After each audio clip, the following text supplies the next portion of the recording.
Three, two, one.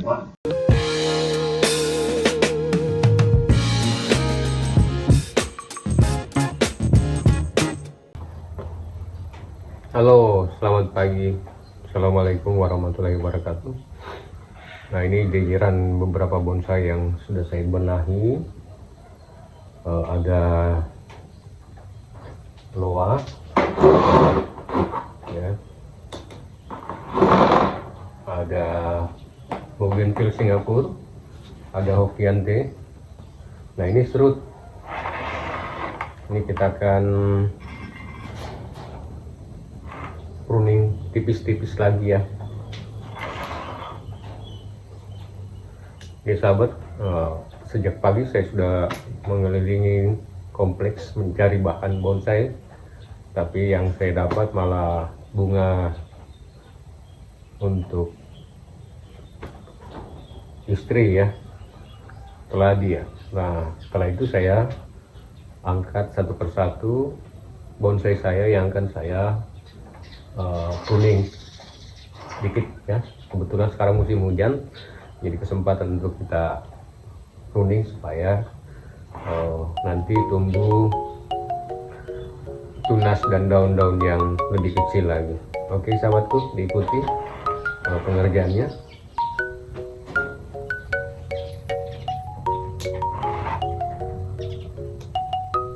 Nah, kita harus selalu melakukan perawatan secara konsisten pada bonsai kita, karena kalau tidak itu akan kurang bagus kelihatan.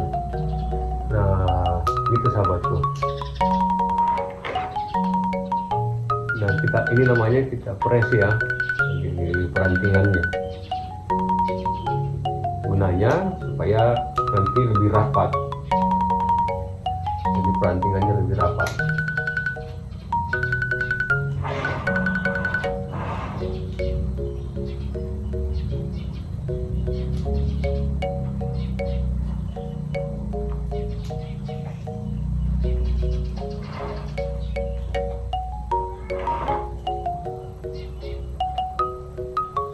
Nah, kalau ada ranting-ranting yang tumbuhnya sejajar atau double di antara pertumbuhan ranting itu, kita hilangkan satu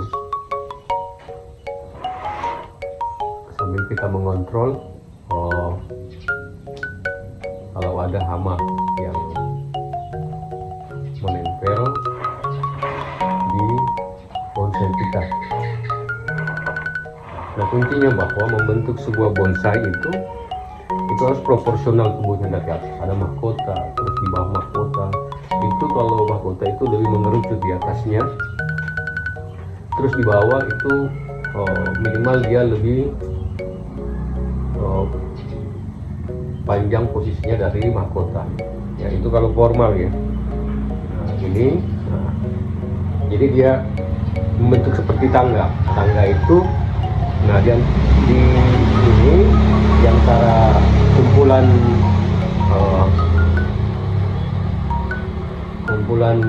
tajuk ini, di perantingannya ini setiap cabang perantingan ada kumpulan tajuk. Nah, itu kita harus buatkan tajuk. Nah, kalau seperti di awan itu kan ada, orang bilang lagi kumpulan awan-awannya. Nah, kalau ada ranting yang tidak tumbuh ya kita matikan lah, kita potong saja. Nah, ini supaya lebih rapat ya perantingannya.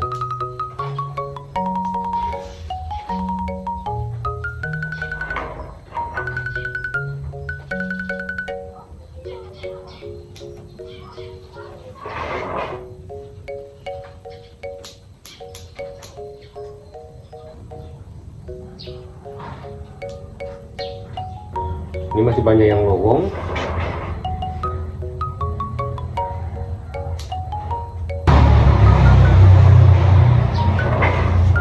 Ini ya. Surutnya sudah kelihatan lebih bagus. Bonsainya sudah kita bersihkan. Kita coba melakukan pengawasan separuh Oke, sudah nampak ya. Sekarang tinggal posisi membersihkan rumput-rumput yang tumbuh di bawah pohon ini. Kenapa kita harus membersihkannya? Karena ini juga rumput ini memerlukan asupan makanan, jadi berlomba dengan bonsai kita. Jadi harus kita rutin juga membersihkan. Nah, untuk mengganti rumput ini supaya kelihatan hijau, asri, kelihatan subur, kita tambahkan moss atau lumut. Nah, gunanya lumut untuk selalu melembabkan tanah, juga menambah aksesoris keindahan sebuah bonsai. Jadi di setiap kontes bonsai itu,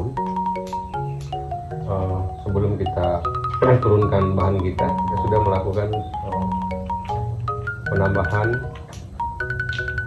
aksesoris di bonsai. Salah satunya itu moss, dalam artian lumut ya. Kita berikan lumut supaya lebih indah bonsai kita. Nanti kawan-kawan kalau ada kontes bonsai, baik di Konawe Selatan atau di Kota Kendari yang baru-baru dilaksanakan, sekali-sekali berkunjung dan teman-teman bisa melihat karya-karya seni bonsai dari para penghobi bonsai yang ada di Sulawesi Tenggara. Ya, ini bonsai ke 4 yang saya kerja mulai kemarin ya. Ini semua sudah selesai, tinggal dipajang lagi. Masih ada sekitar 10 pohon lagi yang harus kita pangkas, kita pruning, karena supaya perantingannya lebih daunnya itu lebih kecil lagi. Kan semakin kita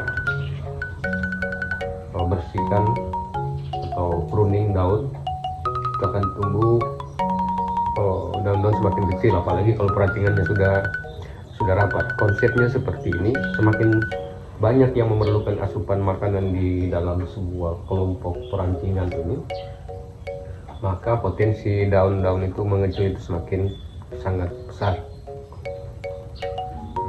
Nah, kalau mau turun kontes itu biasa potnya kita ganti yang keramik, pot bonsai yang keramik. Jadi bonsai kita bisa lihat melalui beberapa sisi ya. Nah, kita harus juga menentukan mana tampak depan yang lebih proporsional, lebih bagus kita lihat dari gerak dasarnya.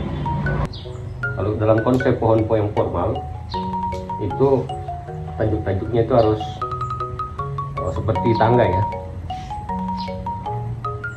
anak tangga gini, naik mengerucut ke atas di mahkota. Jadi dalam membuat bonsai yang harus kita rencanakan awal itu adalah bagaimana letak mahkotanya, di mana mahkotanya ya. Kalau sudah ada mahkota itu sudah bisa kita membentuk ke bawah, ke percabangan 1, 2 dan seterusnya. Mahkota itu lebih harus kita tentukan lebih awal di mana nanti letak mahkotanya. Inilah hasil akhir daripada hasil pangkas dan pruning tipis-tipis saya. Ini ada beberapa lagi. Nah, ini sudah. Nah, ini sudah. Nah, ini lagi sudah. Nah, itu hasilnya ya. Oke, hasil yang kita baru. Nah, ini sepertinya nampak yang bagusnya seperti ini ya. Nah, itu beberapa bonsai saya yang sudah selesai. Oke. Nah, setelah ini masih ada sekitar 6 pohon lagi. Nah, itu hasilnya. Oke, bonsai saya tinggal siap pajang. Teman-teman yang mau koleksi bonsai bisa inbox saya ya, bisa kita diskusikan bagaimana kalau teman-teman tertarik dengan bermain bonsai. Oke, assalamualaikum warahmatullahi wabarakatuh. Semangat!